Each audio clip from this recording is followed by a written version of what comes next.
Since we will be working with text in this tutorial, let's start by switching to the text workspace. Go to the upper right corner of the composition panel, and just above it you'll see this double arrow here. Click on that and that'll show you all the rest of the workspaces. Let's choose the text workspace. That'll open the character panel and the paragraph panel here on the right side of the interface. Let's start in the character panel and set our font. So click on the first drop down and you'll notice that we have not only the names of the fonts on the left, but previews of what the fonts will look like on the right. I want to choose Arial for my font, so I'll start typing Arial. And now I have a bunch of different Arial options, so I'm going to choose Arial Regular. To set the color of our text, let's go over to the right side here and notice we have red as the previous color. Yours may be a completely different color. In order to choose white, just click the white box down here. Just so we all have the same size text, let's click on the drop down where we can set our text size.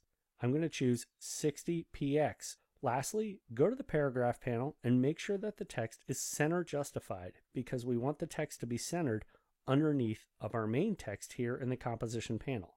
As I'm looking at the composition panel, its magnification is less than 100% and I'd like to actually zoom in. So I'll go to the lower left corner, click on the magnification drop down and change that to 100%. Now to add text into the scene, let's go to the tool panel in the upper left corner and click on the T for the text, and then we'll hover underneath the word Lanikas and then click towards the middle here, and let's add the words custom, close,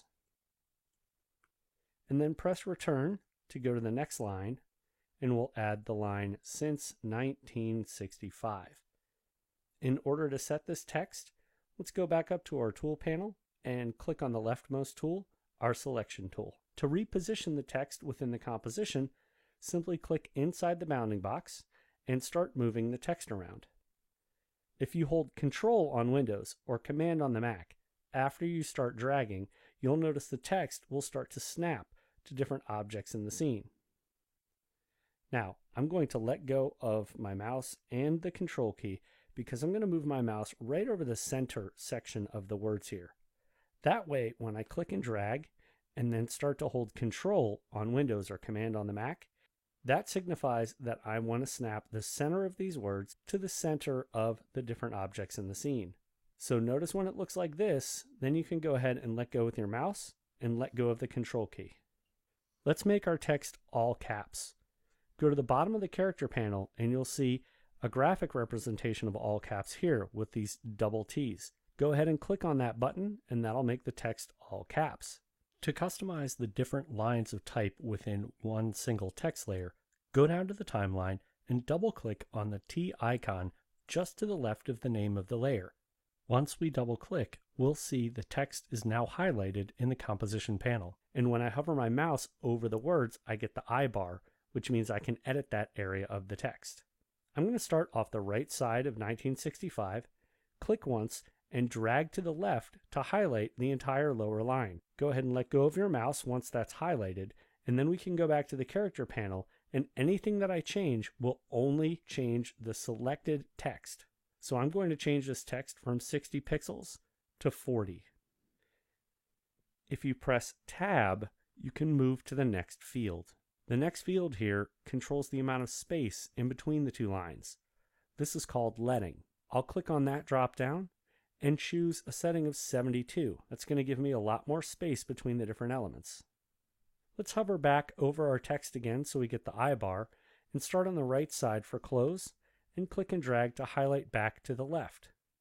With the top line selected, let's make this line of type a little smaller. Go to the character panel again and don't use the drop down. Just click directly on the pixel value 60, then use your up or down arrows to move the pixel size up or down.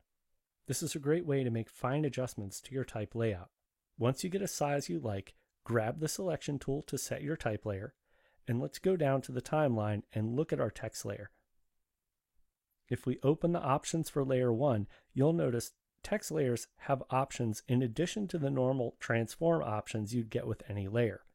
And it's also important to understand that text layers aren't footage elements here in your project.